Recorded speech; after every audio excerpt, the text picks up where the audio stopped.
Hi అండి, నమస్తే. నేను మీ Soujanya. Welcome back to Silkies foods.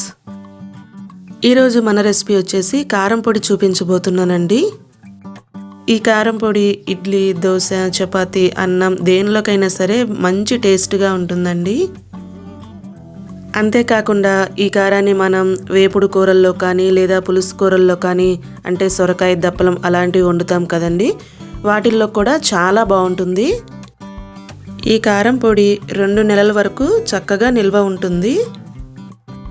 ఈ కారం పొడిలో ఏమేమి వేసుకోవాలో డీటెయిల్డ్గా ఎక్స్ప్లెయిన్ చేశానండి. వీడియోని స్కిప్ చేయకుండా చూస్తేనే మీకు అర్థమవుతుంది.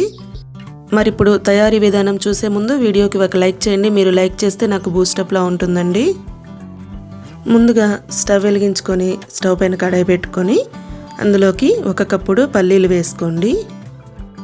మిగిలినవన్నీ కూడా మనం ఇదో కప్పుతో మెజర్ చేస్తామండి. ఇప్పుడు స్టవ్ని లో ఫ్లేమ్లో ఉంచుకొని పల్లీలన్నీ కూడా చక్కగా లోపల వరకు వేగేంత వరకు స్టవ్ని లో ఫ్లేమ్లోనే ఉంచుకొని వేయించుకోండి. ఈ విధంగా వేగితే సరిపోతుందండి. ఇప్పుడు స్టవ్ని ఆఫ్ చేసుకొని వీటిని ప్లేట్లోకి తీసుకోండి.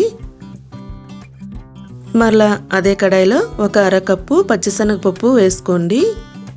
స్టవ్ని లో ఫ్లేమ్లోనే ఉంచుకొని వీటిని 1 సెకండ్ పాటు వేయించండి. ఆ తర్వాత 3 స్పూన్ల వరకు మినపగుళ్ళను కూడా వేసుకొని స్టవ్ని లో ఫ్లేమ్లోనే పెట్టుకొని ఇవన్నీ కలర్ మారి మంచి వాసన వచ్చేంత వరకు వేయించుకోవాలండి.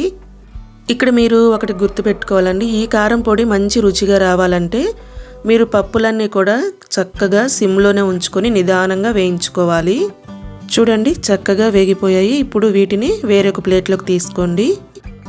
మళ్ళా అదే కడాయిలో 2 స్పూన్లు ఆయిల్ వేసుకొని ఆయిల్ కొంచెం హీట్ అయిన తర్వాత 20 ఎండుమిరపకాయలు ఇలా మధ్యలోకి విరుచుకొని వేసుకోండి.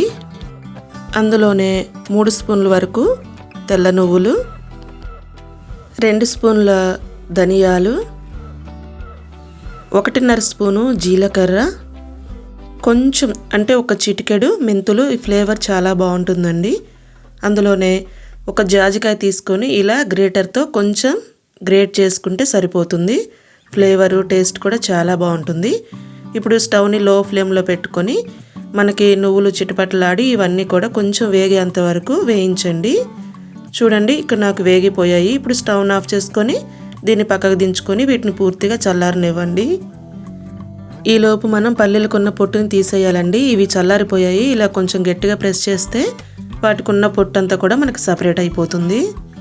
ఈ విధంగా గట్టిగా నలుపుకున్న తర్వాత ఇందులో ఉన్న పొట్టుని మనం చెరిగేసామంటే మనకి గింజలు ఈ విధంగా వస్తాయండి. ఇప్పుడు వీటిని గ్రైండ్ చేసుకోవడం కోసం ఒక మిక్సీ జార్ తీసుకొని అందులోకి పొట్టు తీసేసిన పల్లీలు, ముందుగానే వేయించి పక్కన పెట్టుకున్నాం కదండి పచ్చిశనగపప్పు, మినపప్పు కూడా వేసుకొని మూత పెట్టుకొని మధ్య మధ్యలో ఆపుకుంటూ కొంచెం బరకగా గ్రైండ్ చేసుకోవాలి. చూడండి, ఒకసారి నేను చూపిస్తాను. చూడండి, ఈ విధంగా ఉంటే సరిపోతుంది. ఇప్పుడు ఒక మిక్సింగ్ బౌల్ తీసుకొని ఈ పొడిని గిన్నెలోకి వేసుకోండి. ఇప్పుడు మరలా అదే జార్లో ముందుగానే వేయించుకున్న ఎండుమిర్చి, నువ్వులు కూడా వేసుకొని రుచికి సరిపడా రాళ్ళ ఉప్పు కూడా వేసుకోండి. నేను ముందు వేయలేదండి, ఇప్పుడే వేస్తున్నాను. అందులోనే కొంచెం ఇంగువ 1/2 స్పూన్ వేసానండి. 1/2 స్పూన్ పసుపు, కొంచెం చింతపండు నేను ఎండబెట్టి తీసుకున్నానండి. అందులోనే 5-6 చున్నులపై రెబ్బలు కూడా వేసుకొని మూత పెట్టుకొని కోర్సుగా గ్రైండ్ చేసుకోండి.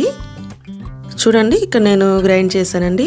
చూడండి, ఇలా కొంచెం మనకి కోర్సుగా కొంచెం బరకగా ఉంటే సరిపోతుంది.